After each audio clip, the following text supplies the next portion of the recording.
I've been having a blast preparing for Pokemon Unite, and now that we have a release date, it is safe to say we have reached the peak of the hype for Pokemon Unite's release. However, as you know, it wasn't always this well received. Let's go back to 2020 and look at the reveal for Pokemon Unite again. I'm Masaaki Hoshino from the Pokemon Company, producer of Pokemon Unite. Allow me to go over some of the basics. The biggest defining trait of the game is its real-time team battles, featuring the most Pokemon seen in a single battle yet, with 2 teams of 5 Pokemon each. Players team up and cooperate together to defeat the opposing team. Catch wild Pokemon that inhabit the field to score points. The goal of the game is to score more points than your opponents within the time limit.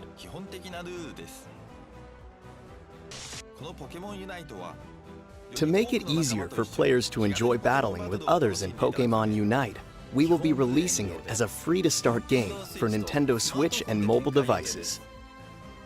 The game will also support cross-platform play. I hope you will look forward to the release of Pokemon Unite. Let's be honest here. The Pokemon Present that featured Unite was hyped up as a big announcement. When they revealed it, people were expecting a massive mainline Pokemon update, and that alone is warranting disappointment. For a full week, people waited with bated breath for this announcement, and it definitely wasn't what anyone, me included, was expecting. Everyone who knows me knows I grinded away at League of Legends for years. And if I'm being honest, MOBAs are probably my favorite genre of game. There's just something relaxing about not having save files and freely defining your sense of progression. Things like learning a new character, achieving a higher rank, and simply understanding more about the game is right up my lame alley. For this reason, I was about one of 50,000 people who liked this reveal. On the other end, we had twice that amount that were absolutely upset by this announcement. I'm going to say this as angrily as I can without blowing all of my energy in one go, okay? If you are an American and your entire opinion about this game was Tencent is an evil Chinese company, I need you to grow up. Seriously, it's such an immature belief that because a Chinese company practices bad faith, that means that the company is no good. Now, for China, I believe Tencent is a very malicious entity, like the rest of that country. But in case you haven't noticed, the world isn't owned by China. China doesn't decide every aspect of your life, because if you're watching this, chances are you aren't Chinese.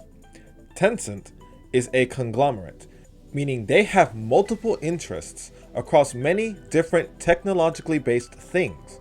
Video games are a big one, as they have an ownership stake in League of Legends. Like I said in my previous video mentioning this, League is still a fun game, and there really hasn't been a major grievance with the game as a result of Tencent. The game is still free to play, and you can play it as a free service without ever spending so much as $1.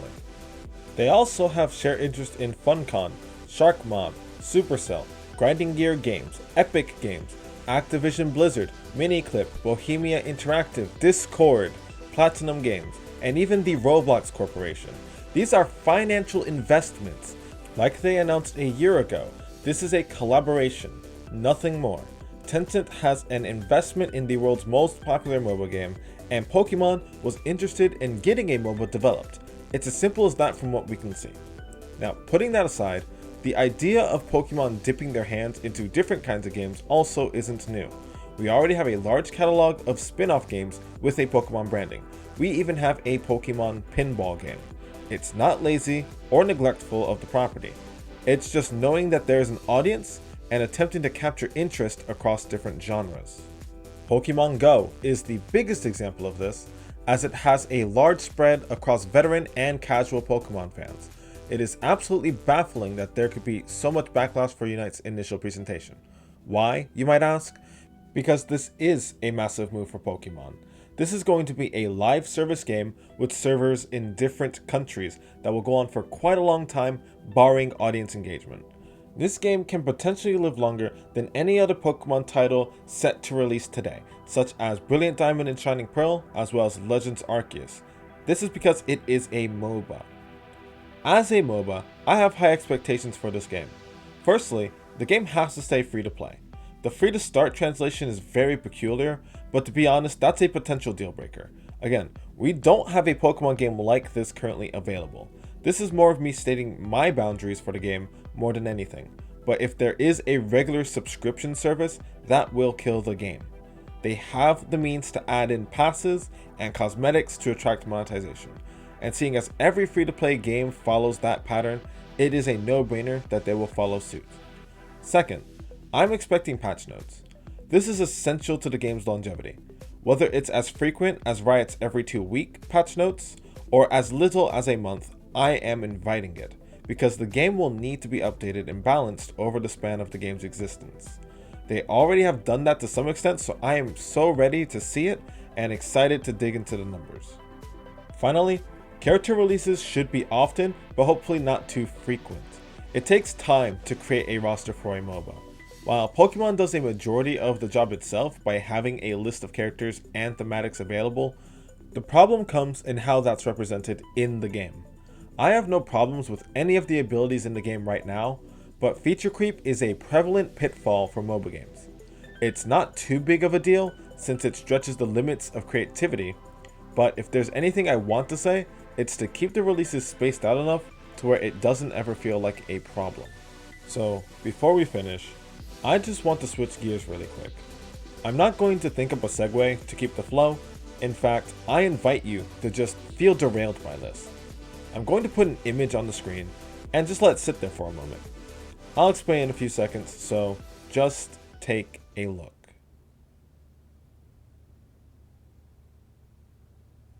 So, what you just saw was one of my favorite PokeTubers, Sacred Almighty, and 2 videos he made on Unite. One was a year ago at the time of the presentation, which is completely validated, but the second one is quite interesting.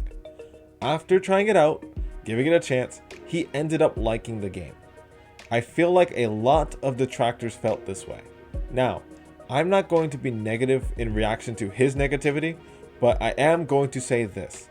Sacred was definitely disappointed by the reveal of Unite, and for months he said a lot of harsh things along the lines of, "This game will fail, I hope it fails." If I could ever talk to him and say anything to him, which would be quite an honor by the way, it would be, thank you for being mature enough to build your opinion over the course of the year. Because what I'm going to talk about now is directly inspired by Sacred's videos on Unite and the massive backlash Unite had, and how different it is now. Like I said at the beginning of the video, Unite is at the peak of its pre-release hype. Everyone and their mother has been waiting for this release date, and now that we have it, we're on the edge waiting to get in. It's as if the Pokemon Presents a year ago had never happened. Now, any game will have this kind of turnout leading up to its release, so this isn't necessarily going to be about Unite, but about Unite's audience, gamers.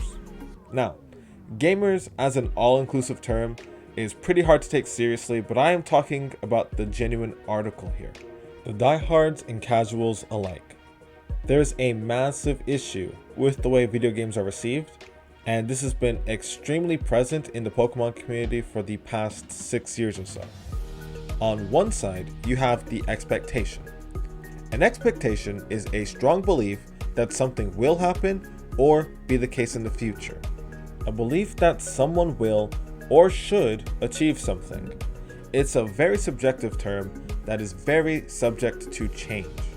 Like all other points of identity, it is fine to have expectations, but it is when those expectations are the only thing you consider that you leave yourself open to disappointment.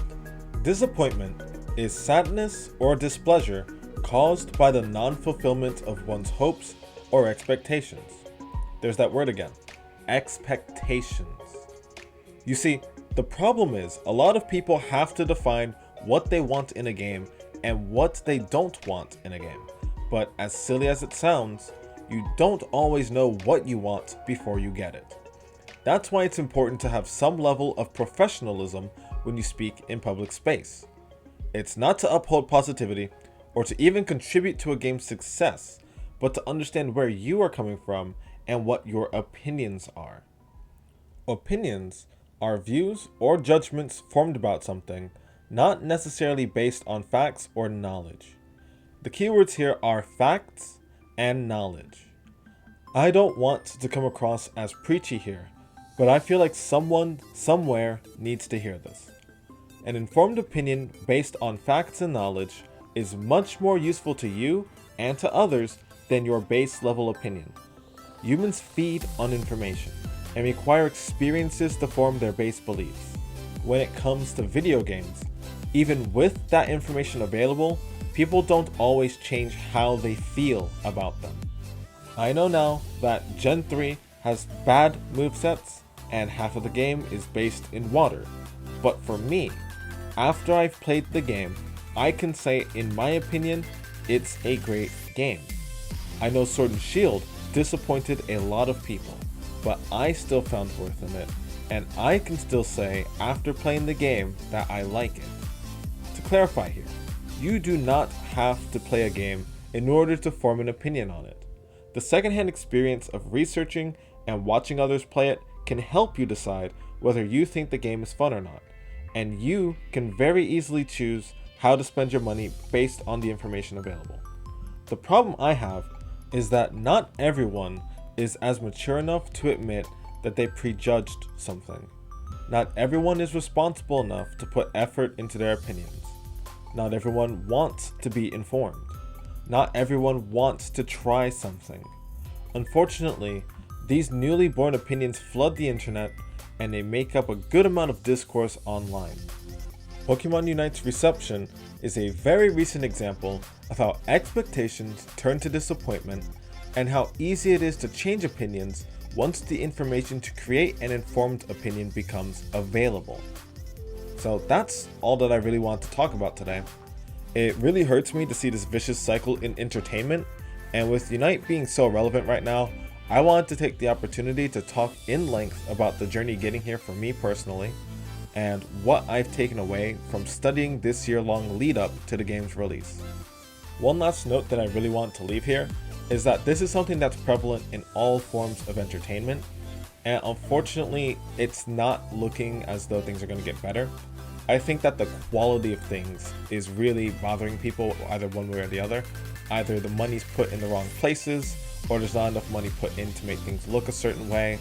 But I think that a lot of the discourse stems from, like I said, a lot of unformed opinions that really don't measure up to much.